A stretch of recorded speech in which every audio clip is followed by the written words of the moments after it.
õpetaja ja Jõgeva vabakodanik Heino Veskis arvate Eesti Vabariigi 101. aastapäeva puhul?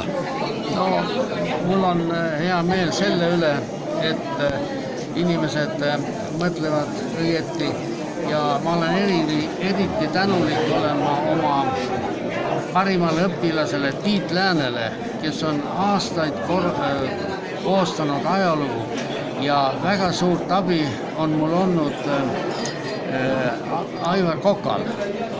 Ükskõik, mida sa palud, ta kohe korraldab ja teeb. Mis te arvate, kas valima peab minema?